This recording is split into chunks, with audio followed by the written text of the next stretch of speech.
ನಿನ್ನೆ ನಮ್ಮ ಅಶೋಕನಗರ ಪೊಲೀಸ್ ಸ್ಟೇಷನಲ್ಲಿ ಒಂದು ಘಟನೆ ಆಗಿತ್ತು. ಅದಾದ ನಂತರ ವಿದ್ಯಾನಗರ ಪೊಲೀಸ್ ಸ್ಟೇಷನಲ್ಲಿ ಕೂಡ ಅದಕ್ಕೆ ಸಂಬಂಧಿಸಿದಂಥ ಒಂದು ಘಟನೆ ಆಗಿತ್ತು. ಎರಡು ಘಟನೆಗಳ ನಂತರ ಓಲ್ಡ್ ಹುಬ್ಳಿ ಪೊಲೀಸ್ ಠಾಣೆಯಲ್ಲಿ ಸುಮಾರು 300ರಿಂದ 400 ಜನ ಪ್ರತಿಭಟನಾಕಾರರು ಬಂದ್ಬಿಟ್ಟು ಒಂದು ಹೆಣ್ಮಗುವಿಗೆ ಲೈಂಗಿಕ ದೌರ್ಜನ್ಯ ಆಗಿದೆ ಮತ್ತು ನಿರಂತರವಾಗಿ ಅದೇ ರೀತಿ ಒಂದು ಲೈಂಗಿಕ ದೌರ್ಜನ್ಯ ಆಗಿದೆ. ಹಾಗಾಗಿ ನಮಗೆ ನ್ಯಾಯ ಸಿಗಬೇಕು ಅಂತ ಪ್ರತಿಭಟನೆ ಮಾಡಿದ್ದು ಉಂಟು. ಅದಾದ ನಂತರ ಆ ಹುಡುಗಿ ನಮ್ಮ ವಿದ್ಯಾನಗರ ಪೊಲೀಸ್ ಸ್ಟೇಷನಲ್ಲಿ ಒಂದು ಪ್ರಕರಣ ದಾಖಲು ಮಾಡಿದ್ದಾರೆ. ಆ ಪ್ರಕರಣದ ಪ್ರಕಾರ ಒಂದು ಅತ್ಯಾಚಾರ ಪ್ರಕರಣವನ್ನು, ಲೈಂಗಿಕ ದೌರ್ಜನ್ಯ ಪ್ರಕರಣವನ್ನು ದಾಖಲು ಮಾಡಿದ್ದಾರೆ. ಆ ಪ್ರಕರಣ ದಾಖಲು ಮಾಡಿಕೊಂಡು ನಮ್ಮ ವಿದ್ಯಾನಗರ ಪೊಲೀಸರು ತನಿಖೆಯನ್ನು ಮಾಡ್ತಾ ಇದ್ದಾರೆ. ಅಗತ್ಯ ಕಾನೂನು ಕ್ರಮವನ್ನು ಕೈಗೊಳ್ಳಲಾಗುತ್ತೆ. ಎಷ್ಟು ಎಫ್ ಐ ಆರ್ ಆಗಿದೆ ಸರ್? ಒಟ್ಟು 3 FIR ಆಗಿದೆ. ಒಂದು ನಮ್ಮ ಅಶೋಕನಗರ ಪೊಲೀಸ್ ಸ್ಟೇಷನ್ ಮನೆ ಹತ್ರ ಹೋಗಿ ಸಮೀರ್ ಅವನ್ನ ವಶಕ್ಕೆ ತೊಗೊಂಡು ಅವನಿಗೆ ಹಲ್ಲೆ ಮಾಡಿದ್ದಾರೆ ಅಂತ ಒಂದು, ಕಿಡ್ನ್ಯಾಪ್ ಮಾಡಿದ್ದಾರೆ ಅಂತ ಒಂದು.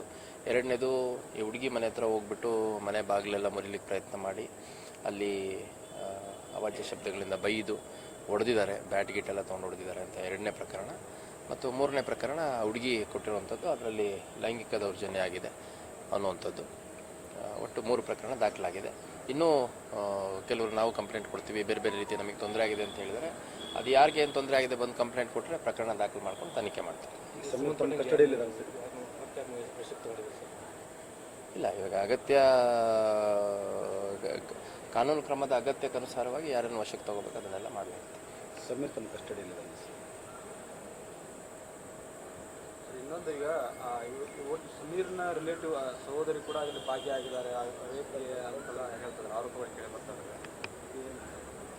ಇಲ್ಲ, ಈಗ ಆ ಹುಡುಗಿ ಸಂಬಂಧಿಕರು ಮತ್ತು ಆ ಹುಡುಗಿನೂ ಕೂಡ ಹೇಳುವಂಥದ್ದು, ಯಾರು ಆರೋಪಿ ಇದ್ದಾನೆ, ಆರೋಪಿ ಸಹೋದರಿ ಮತ್ತು ಅವರ ಆರೋಪಿ ಭಾವ, ಅವ್ರುಗಳು ಕೂಡ ಈ ರೀತಿ ನಿರಂತರವಾಗಿ ನನಗೆ ಶೋಷಣೆ ಮಾಡ್ತಾಯಿದ್ರು ಮತ್ತು ಅವನ ಜೊತೆ ಅವನು ಹೇಳ್ದಂಗೆ ಇರೋ ಅನ್ನೋ ರೀತಿ ಒತ್ತಡ ಆಗ್ತಾಯಿದ್ರು. ಅದ್ರ ಜೊತೆಗೆ ಇನ್ನೂ ಬೇರೆ ಬೇರೆ ರೀತಿಯ ಆರೋಪಗಳು, ನಾನು ಅಷ್ಟೇ ಇಲ್ಲ, ಇನ್ನು ಬೇರೆ ಬೇರೆ ಹುಡುಗಿರ ಮೇಲೂ ಈ ಥರ ಎಲ್ಲ ತೊಂದರೆ ಮಾಡಿದ್ದಾರೆ ಅವರು ಅಂತಂದು ಹೇಳಿದ್ದಾರೆ. ಅವ್ರನ್ನೂ ಕೂಡ ನಾವು ವಿಚಾರಣೆ ಒಳಪಡಿಸ್ತೀವಿ.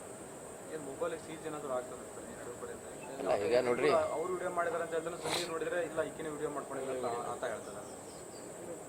ಈಗ ಅವ್ರಿಗೆ ಏನೇನು ಅವರವರು in defence of each of the parties ಏನು ಹೇಳಬೇಕು ಅವ್ರು ಹೇಳ್ತಾರೆ.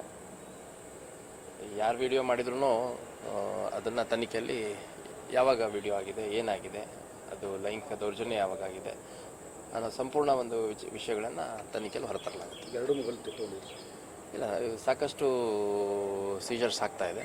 ಸೊ ಅದರಲ್ಲೇನು ಅಂಶಗಳು ಕಂಡು ಬರುತ್ತೆ, ಅದ್ರ ಮೇಲೆ ಕ್ರಮ ಆಗುತ್ತೆ. Thank you.